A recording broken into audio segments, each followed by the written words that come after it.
G'day, Steeler Nation. Welcome back to Steelers Nation Australia. Finally, guys, the wheel is done, and now I can just talk about Pittsburgh Steelers news and Pittsburgh Steelers football. And look, there's not much going on. We are on the cusp or the eve of free agent signings period. The cuts, extensions, stuff like that. But I was reading an article on the PittsburghSteelers.com, and I will link this in the description below. But it's basically talking about the offensive line. And I want to bring up this notion, Steeler Nation. I don't think the offensive line is as bad as we think it is, or maybe that sometimes it can be portrayed.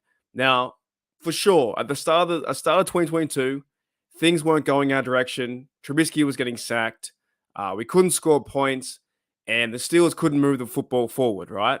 However, I believe at the end of 2022, the offensive line played pretty good, and they played together, as it says here, working together as one. And don't be shocked, Steeler Nation, if the Steelers go ahead and have the same starting five as last year.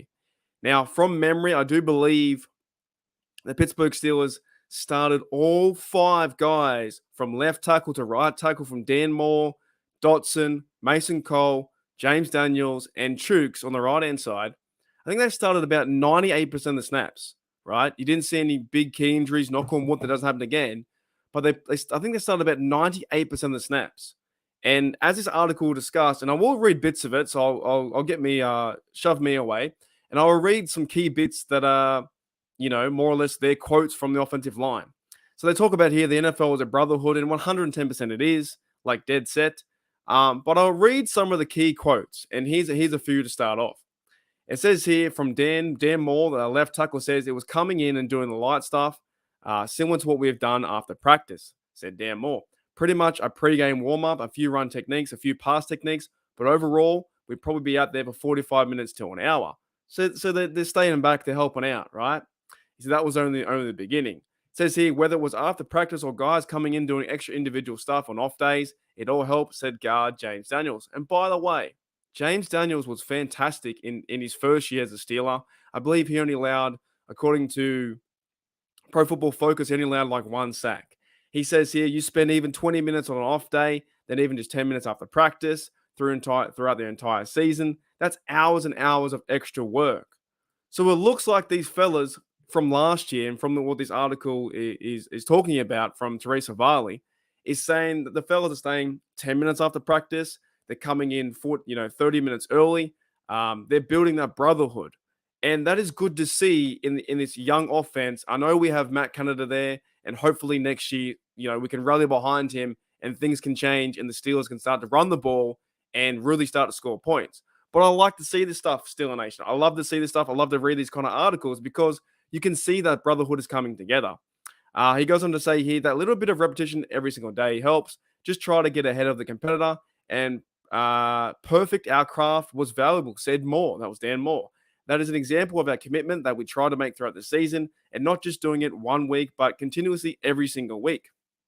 He says here, it was huge for us. There was a lot of things communication-wise where we didn't really have anything to say. For example, when you're playing Baltimore, and man, Baltimore is hard to play. I'm not a football player, but you watch those games, and that is hard to play in Baltimore.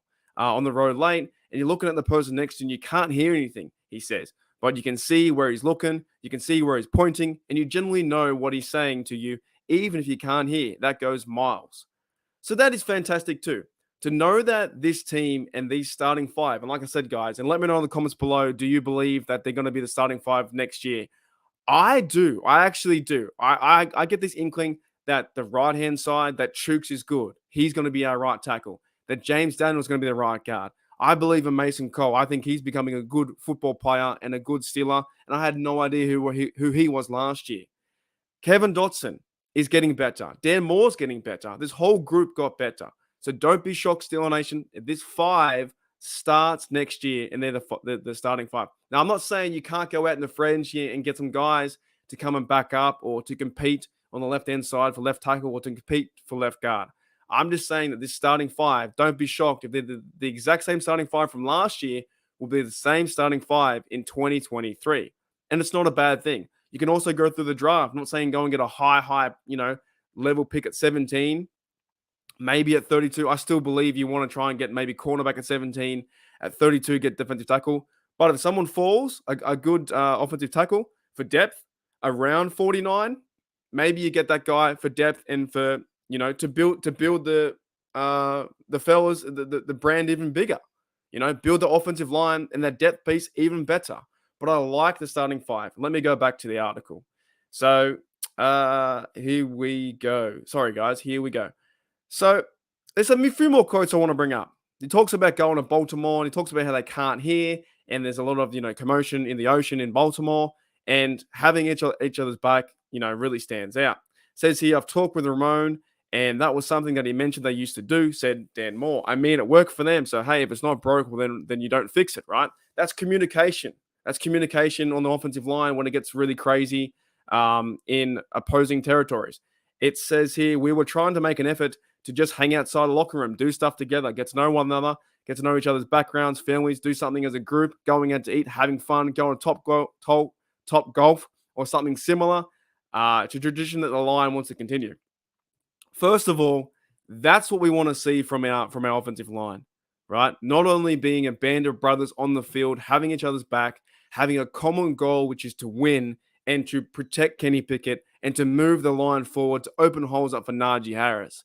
You want to see these fellas go out there, hang with one another, go to dinner, go to Top Golf, become mates outside of work, which is fantastic. That's what I love too, right? Let's find some more quotes there and I'll start to wrap it up. It says here, playing in the offensive line in this league is challenging. This is from center Mason Cole. If there's an opportunity for extra reps after practice or before practice, whatever it may be, physically, it means a lot. But the camaraderie off the field, whether it be dinner or hanging out in the locker room with the guys after meetings or just spending time with each other, really listening, understanding, and knowing who you're playing with, not only the player, but as a person. If you gain an understanding who you're playing with, you play better. You want to play better for the guys next to you. For an offensive line, that is so important. It's a good time. It's a good getaway from the stress, the fatigue of the season, to go out to dinner, have a good time with the guys, and not worry about all that. Even if it's just for a meal, it's just good to be around the guys. 110%. And it's also good to hear from Mason Cole, Dan Moore Jr., and James Daniels. These fellas like each other. Now, some may say that they're not the best offensive line in the league. There's no star-starter players on this offensive line. But if they can play together, I like that. I really do. I like that camaraderie aspect where these Steelers who were in black and gold, from left to right, left tackle to right tackle, they can show up for one another, and their main focus is to protect Kenny Pickett. So don't be shocked, Steeler Nation, if this starting five moves forward next year in 2023, and we have some depth via free agency or some depth via, some of the rookies that may be drafted. Now, I did go into some rankings too, and I want to bring two up. I want to bring up two rankings. Last year in 2022, the rushing game is going to be very important, by the way, in 2023, and you guys know that. In 2022, the rushing game improved from 2021. Now, they were ranked 6th in the league at 121 yards per game, or almost 122, from the previous year at 91 point yards. Almost 30 yards difference in a year with the same offensive line. That's one thing I want to bring up. The second thing I want to bring up is protecting Kenny Pickett. If I go to the passing offense, you have quarterbacks sacked per game. Now, this one here, they're ranked 13th. So let alone they've got 30 yards improvement. In 2022, they were ranked 13th with 2.2 sacks per game. Now, the highest was Denver with 3.7. They were chasing around Russell Wilson. So, guys, near the end of the episode, let me know what you think. Because for me, I like it. We need to get, some more depth for sure. Go and get someone via free agent. Go and get someone via the draft to improve competition. But I like the starting five. I'm okay with Dan Moore. I'm okay with Kevin Dotson. I'm okay with Mason, James Daniels, and Chooks. Those five showed you last year that they can improve, and their rushing game improved by 30 yards. So don't be shocked, Steeler Nation, if you see those five in 2023. All right, guys, it's going to be a crazy week next week. I will be doing XFL, I believe, one game next Monday or Sunday. And then around that time, the new league year starts. and we have the free agent frenzy going crazy. All right, guys, I'll see you later. Here we go, Steelers. Here we go.